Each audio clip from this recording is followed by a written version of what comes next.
and welcome back to Together We Pause with me, Faye. And me, Helen. It's time to dive in. And Faye says she has a story for me that you've not given me any full warning about this. I feel like I can't get out of this now. No.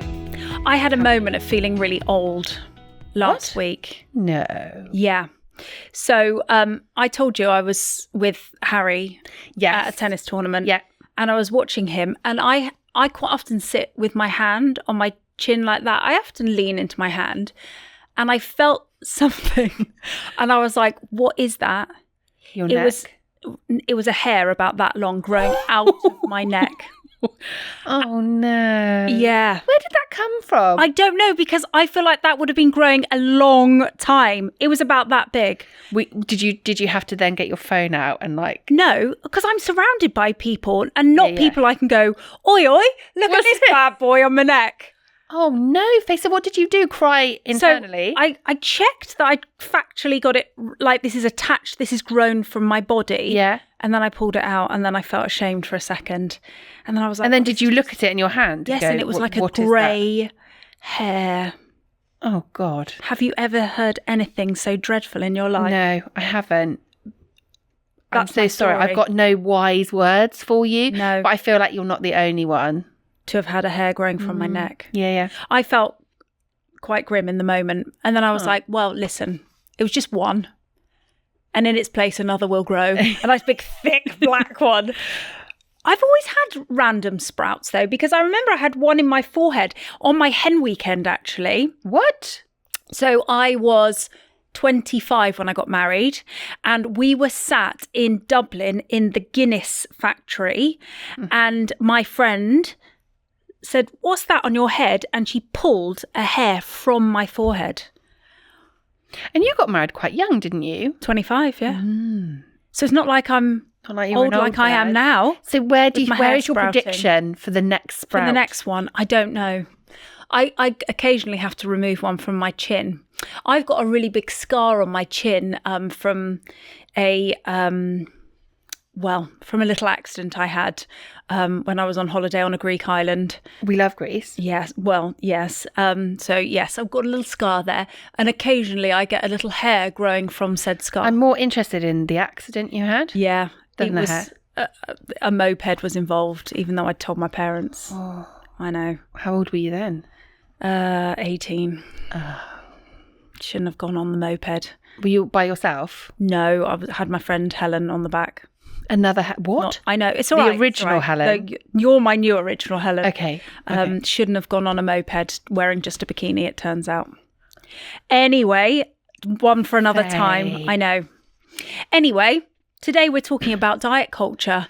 I feel slightly depressed about talking about this. I know. I find the whole subject quite depressing, and I actually avoid it like the plague. It's tricky, isn't it? I think we are seeing it more and more on Instagram. Obviously, I spend an awful lot of my time on Instagram. See, I don't spend as much. We've previously talked about this in preparation of today's show, and I feel like you know a lot. So I'm being led by you. Okay. I've written things down. The Helen Show. Together we pause with Helen Hopkins. But I'll tell you what feels a bit of a shame is that we're, number one, still talking about diet culture. And then two, I feel like diet culture, we're naturally just talking about weight loss jabs. Yeah. The name being Ozempic. Yeah. There are other branded names, but that's like the main one, I think. Yes. So the rise of this weight loss jab is everywhere, right? Yeah, I think what's happened is there's been a number of celebrities who have lost a significant amount of weight very quickly. Who are those celebrities? So it's people like Sharon Osbourne. Oh, yes. I think Kelly Clarkson lost quite a lot of weight. There's Oprah Winfrey. Oprah's definitely used it. And she obviously was the the face of Weight Watchers. Was she, or was it Slimming World? I think it's Weight Watchers. She was the face of that. Mm-hmm. And so I think it started from celebrity culture. Yeah. A lot of big celebrities lost a significant amount of weight very quickly. Mm-hmm. And the assumption is those celebrities have used weight loss jabs to create their, what they now look like, to basically. So we don't know that those people have done that. Some of the people have said that they have done it. I feel like Oprah did that. Oprah did. Yeah. And I mean, the thing is, let's face it, Oprah looks incredible, but she was beautiful before. I mean, she's Oprah Winfrey, And isn't she was beautiful. I shouldn't say but.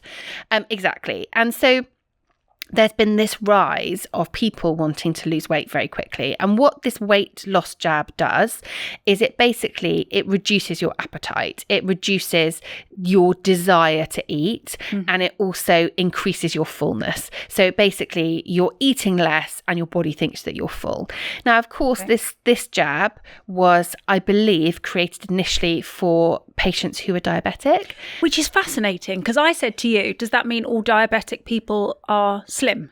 Well, I guess not everyone is on the GLP-1. I think that's what it's called. We did write that down, yeah. So I guess not all diabetics would be on the version of this Ozempic medicine. Right. So there must be quite a lot of framework around who is and isn't allowed on it. But of course, we've now seen the rise of people being able to just order this online. Which is fascinating, because I said to you, so how do people get it? Yeah. If they're not, because the worry is that people that don't need a medication are getting their hands on a medication. Exactly. And it turns out you don't just go to your GP to get this. You don't have to. No, I believe that you can go to your GP. Right. And as far as I'm aware, there's a couple of different ways that you can get it online. There will be, the black market where you can buy anything online, and there will be more reputable outlets who will make you do a questionnaire, talk about your lifestyle, talk about how heavy you are, or your weight. But of course, what we've also seen is for those people who are using the weight loss jab is they've significantly lost a lot of weight, and then it's how do you maintain it? Because either you have to you come off it, then the weight comes back on. I was telling you before that I've heard quite a lot about microdosing. Yeah, which is what?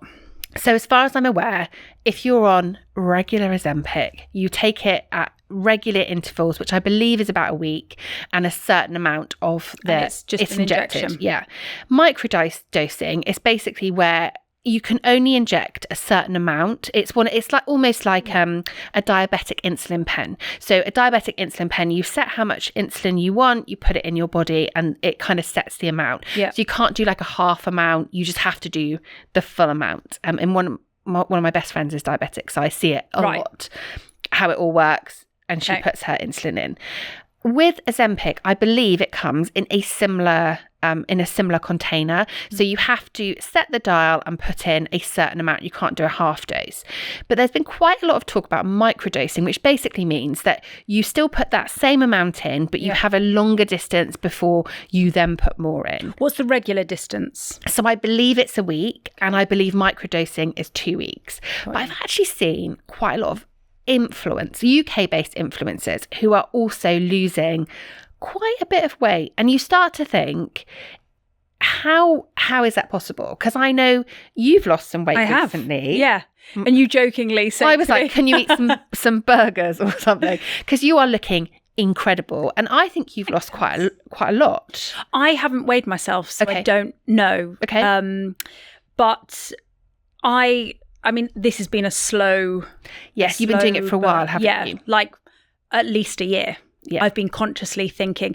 And not the difference, but in my situation, I definitely had it to lose. And I think you know your own body, don't you? And people would have said to me, if I'd said to you a year ago, I really want to lose some weight, your answer would have probably been like, don't worry about it. But, we recently talked on the podcast about fitness and how I've been back into enjoying fitness again. Yeah. And actually, for me, if I feel sluggish and slow and not excited about working out, that makes me feel really sad. Yeah. And I'd got to a point where I'd put everything ahead of fitness, like my time for fitness. But I think the difference though with the weight loss we've talked about in terms of Ozempic and the way you've done it is you've done it because you wanted more energy. Yeah. Because it wasn't that.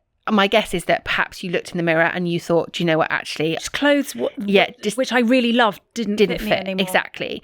But you look radiant. You look really well. You've lost the weight in a really beautiful, holistic, slow, balanced approach. Way, Whereas with Ozempic, you lose it very, my assumption is you lose it very quickly. Yes. Well, I was with my mastermind group, and two of my members of my mastermind group, one is a seamstress. Interesting. In the wedding industry, and one runs a bridal boutique wedding industry. And both of them said to me, we don't meet brides who are not on, I keep forgetting the Ozempic. It's just not a memorable word, is it? That no. We don't meet people who are not on it, and I was like, "What?" Yeah. And they're saying people have lost like 2 stone in 4 weeks or some crazy period of time, which I don't even know how that's possible. Yeah.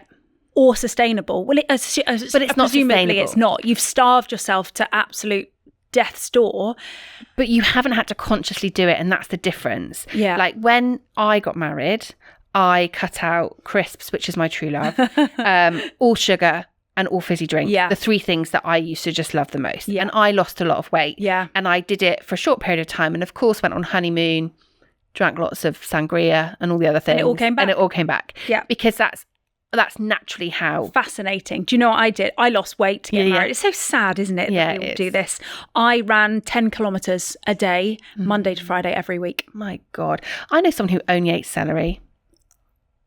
Because celery, it's like, isn't it minus calories or something? I like celery, but not really. Not all the time. But that's the way that we did it. Whereas now, people are going on these jabs. And of course, we have to say, we're not medical professionals. No. We are... I guess regurgitating in some ways information from the internet and our opinion on this. There are some people who absolutely could and should be on Ozempic because for their body and their lifespan, something drastic needs to change. Yeah. But for those average women, and the average size I think in the UK is now 16, isn't it? I'm sure. Yeah. For average women, is Ozempic the right answer? And when I first heard about Ozempic, I'm going to be really honest, I was like, it's cheating. Eat better, move your body more, and it will naturally happen. I think that is a thin person's view of it. And I think so too. Yeah.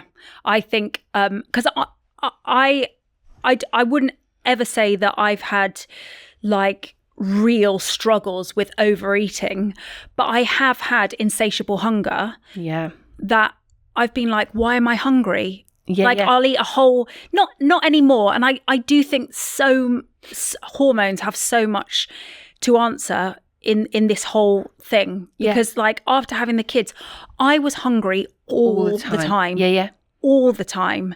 And that is when I put the most weight on. After having the kids, and I don't know, like I haven't got time to go and play paddle tennis and go to the gym because I've got a toddler and a newborn. Yeah. And quite frankly, I'm just wiping bums for a bit of my life and eating myself and watching Loose Women. Yeah. And there's been a massive backlash on Joe Wicks. I don't know if you've seen this. Oh, no. So his wife has had, I believe, 4 children. Right. Maybe 3. And he did a post, and it was fairly recent, that basically said, look at Rosie, she looks incredible, she's in the best shape of her life.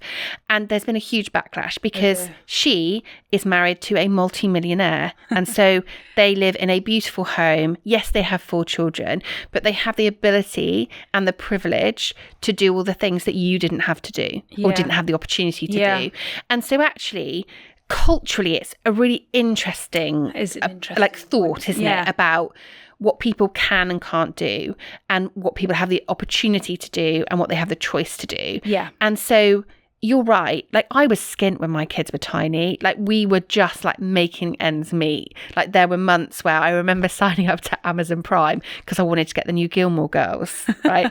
And I signed up, and I think it was like a free trial, and then it was £70. And we were like, the £70 went out because we'd forgotten to cancel it. And it was the end of the world. And my husband was like, what have you done? Like, how are we going to get to the end of the month now? Because you've signed up for this trial. Little do we know that Amazon Prime is now delivered daily to our house because life is different. But ultimately, I remember that feeling of feeling really overstretched. And for someone who is super stressed, overwhelmed, always looking for comfort in food, is Ozempic a good option for them? Because they're like, I don't have, some people would say willpower, some people would say strength. for me, it's actually about your habits and the way that you navigate your life. But it's like, actually, shouldn't we just let people make their own choices without the judgment of saying Ozempic is a total cheat? I don't think it's cheating. You don't? No, I don't have that. That's not what comes to mind, because I think presumably there's a cost involved. Do we? I don't know actually, but I assume so. Yes. So let's say there's a cost involved. So these people might be like their last chance. Yeah. And putting everything into it. Yeah. And I know, because I go to a gym, there are people there who are way fitter than me. Yeah. Who just naturally have different body shapes. Yes. Yeah. And maybe if somebody just wants to kickstart, I don't know, who are we to say they can't? And you know what? I totally agree with you. When I first heard about Ozempic, I was like, it's just a cheat. Why would you just knuckle down and do the work? Yeah. But now, looking at the bigger picture, I'm going to be honest, even I would be like, Ozempic, to lose like a stone to 2 stones in a short period of time. Like, I can see the benefit of that, right? And then hopefully I would then be able to maintain it afterwards. Yes. And that, I think that's my only, I think there's 2 things. One is, I suppose you've said because diabetic people use it, but I'd want to know something was fully we've got 10 years experience of people taking this drug for this thing, and none of them had their arms and legs fall off. Yes, exactly. That makes me nervous. And I know you said to me earlier, well, we did that with the COVID jab, and we did. Yeah. But that's because at the time we thought the whole world was going to die of COVID. And actually, I'm sure that the COVID jab does have some medical history behind it. It's going to be based on something else, isn't it? I guess so. So I would worry about side effects. I've got worry for young people who don't really need these things, because I remember when gastric bands were the thing. And I remember seeing people on the news and stuff go and have a gastric band, and I'm well, you don't need that. Why are they doing that to you? So knowing what it's like to grow up as a young girl with diet culture, and when we were young, it was like Kate Moss was the thing, and she's bigger than my thigh. Nothing tastes as good as skinny feels. Is that what's that's right? I was just trying to work that out in my head as I said it. So for young people, I just hope it's regulated properly. And I mean, do you have can you get your GP to sign it off? And is a GP the right person to sign something off? And how does a GP know your eating habits and your exercise habits? I don't know. I think it's a minefield, and I don't know how they regulate it. But I also think that diet culture is just so noisy. It's noisy for kids, teenagers like our girls, and obviously Harry. Sorry, I didn't mean to band you in with a girl, Harry, because you're a boy. But and it's noisy for our age. And I just think that diet culture just does not get quietened.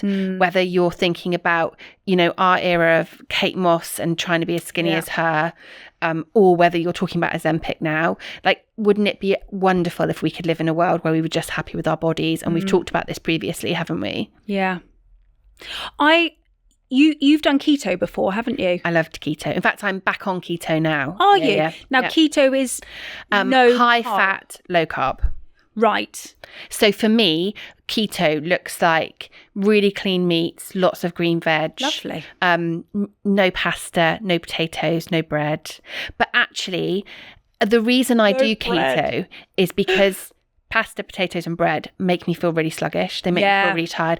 And I'm going to put it out there, they give me terrible constipation. So actually, I've eaten all these things which make me feel crappy. Then it's all sat inside of my body and it's not gonna evacuate. So actually, I think that's our first poo reference of our podcasts. We've put it out there. God bless us. God bless us. So actually, for me, keto works really well. So how have you lost the weight? Because I know you've done it slow and steady. Recently has been different to when I put on a lot of weight when I had the kids. So I'm trying to think how old they were. They were very young, actually. And I decided no more children for me. And I did Slimming World. And you loved that, didn't you? I really loved that. And I'll be honest, I loved it because it helped me create good habits. And I love habits. Yeah, that's why it worked well for me. I'd heard, you hear this person's doing Weight Watchers, this person's doing this, and this is way before Ozempic. God, I can't get it in my head. Perimenopause, real time. So, yeah, I did Slimming World, and I went along every week with all the little old ladies in my village and went to the weekly weigh-in. Yeah. And I found it really motivating, and I lost about 2.5 stone. I also think, though, you love a couple of things that we've talked about previously in our podcast. You love to be in a team. Yeah. You love a prize. Yeah. Oh, yeah. And you love a competition. You get stars. So for you, you're like, this ticks every single box. And so when I changed my diet originally, I actually had a sugar coach. So I was addicted to sugar. I got diagnosed with pre-diabetes, which is basically you're about to get diabetes. And I had a sugar coach, and I loved it because every week she'd be like, okay, talk to me about like what you've eaten. And then I would tell her, and it was only her golden rules. And she's like, you're the best, because I love a prize. Yeah. I am a small child. I want as much praise as I can have. Yeah. And actually it worked really, really well for me. That's how I felt about Slimming World. And I didn't really tell many people I was doing that, like just my close family. And it just worked so well for me. It actually helped me re-educate myself on sensible eating. Yeah, yeah. Because nothing was off the table. Yeah. Not like if I wanted to save up my points and have a dairy milk bar last thing in the evening, I can do that. Yeah. It just means I have to make different choices at other parts of the day. Yeah. And that worked, honestly, really well for me. The best ever. And because I was like, I can't starve myself because then I can't do sport. Yeah, yeah, yeah. And, I've just done Scafell Pike with a group of women. I'm doing Ben Nevis with a group of women next year.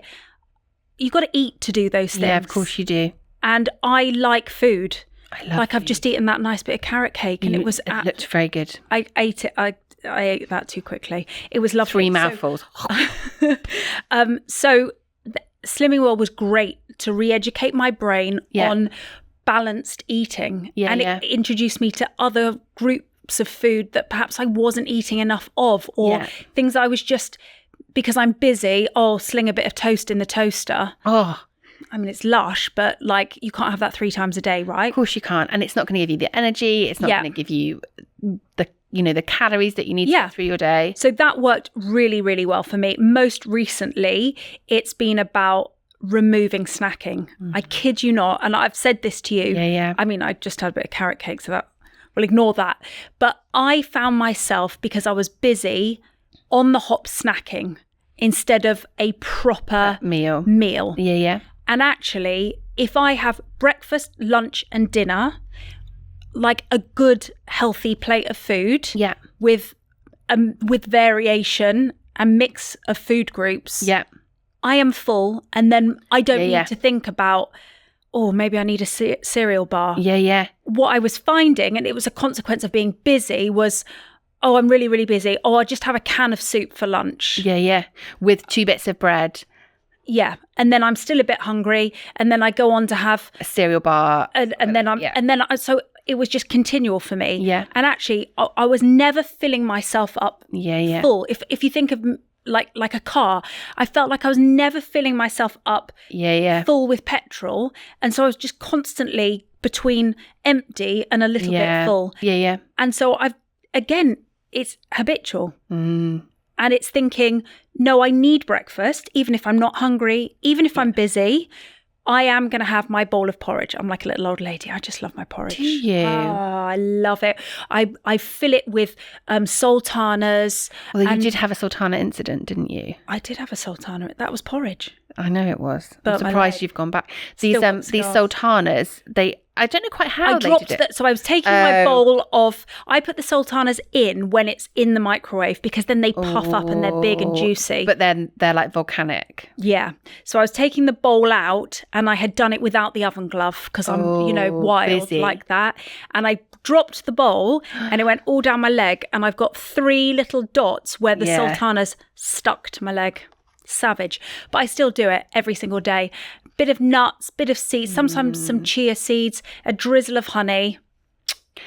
My breakfast of choice is chia seed pudding with coconut Do you like yogurt. your chia seed pudding? So coconut yogurt, chia seeds, mix it up in the fridge overnight. I then have a massive drizzle of peanut butter, banana, peanut butter, and it is honestly, and that will keep me going. But this is like the thing. 2:00. This is the thing. I'd got into a place where, I need to lose weight, so I'll probably just skip meals. Yeah. And then I can't do that And then because I love food, and then I just Yeah. all the crap. Yeah. Because I'm busy. Yeah. And I had to break that chain. Yeah. Again, habitual. And I've found my perfect lunch as well now. Oh, tell. So I'm like an old man. I'll have a pork pie, just a small one. You like a pork I love a pie? pork I can't pie. deal with the jelly stuff. No, pork pie, some hummus, a carrot, some cucumber, a little bit of ham, a little bit of cheese. Honestly, Little snacky tea. little snacky lunch, full for days. And then obviously I batch my dinner because You do. I batch.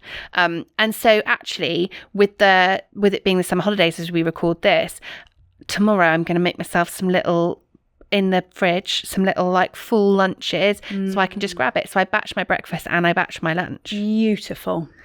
So I'm not sure whether we have fully covered diet culture. Well, I don't think you can. I think it's impossible. And it's only our view. Yes. But I think our view as two women of a certain age is that it's just got very loud out there. It's very loud. And I think the other thing that's quite loud is there is a lot of more body positivity than there ever was when we were younger. So my hope is that we'll get that balance a little bit, the yin and the yang. Yeah. So we're going to have that very loud Ozempic, skinny feels better than whatever that Kate said. And then we'll also have those women in the media. And actually, I was about to say like Lizzo, but Lizzo's used Ozempic and she's lost a massive amount of weight. She? Yeah. I didn't know all the that. popular culture references today. You know what, though? Like, let's take Lizzo, right? She was like this icon for girls of a certain size. In fact, all girls, just fair play to her. She's epic. We love you. It could be true that if somebody is in need of losing a certain amount of weight, that this new drug, this jab, gets people to a stage where they can then implement the healthy lifestyle. Because I'm guessing when you've got, I'm not talking about Lizzo here, but imagine you've got like 5 stone to lose. That's a lot of weight. Yes. So maybe having a kickstart that gets you to a stage that then you can partake in sport and eat health and just have a clear mind. Who are we to say that's not right for some people? But also there are some celebrities that have lost some weight. So as we sit here, I'm thinking about like Rebel Wilson. You're so knowledgeable I know. on the state of celebrity. I am. It's because I spend so much time on Instagram. Adele, she lost a lot of weight, didn't she? Yes, she did. Lizzo, like actually for all of those women, they, as you have said, probably had quite a bit to lose. I don't know whether they use Ozempic or not, but actually they can make the decision. You lost weight because you wanted a bit more energy, because you wanted your body to feel different, so you should do more exercise. Yeah. And I know that I'm going through that journey as well. And actually, it's not really about the way I look in the mirror. It's about the way my body feels inside every day. So that diet culture, it's sort of important because it does educate us in some way, because it gives us choice. Yeah. I hope so. I worry for people who are swept along with things, you know, like eating disorders, people who have a disordered view of their bodies. I think this stuff must be terrifying for them and their families. Absolutely terrifying. And of course, there are lots of places that you can get support, and we will put that in the show notes as well, won't we? Nice. So if anyone needs any support, guidance, love, attention in this area, then of course we'll link to any of those organisations that can help them. Excellent. Amazing. Well, thank you very much, Faye. Well, I feel like we'll continue to talk about this in 10 years' I feel this is just like a part 1. There'll be another thing. There will be. But we've loved hanging out with you. Yes. Thanks for tuning in, and we'll see you again next time. Bye.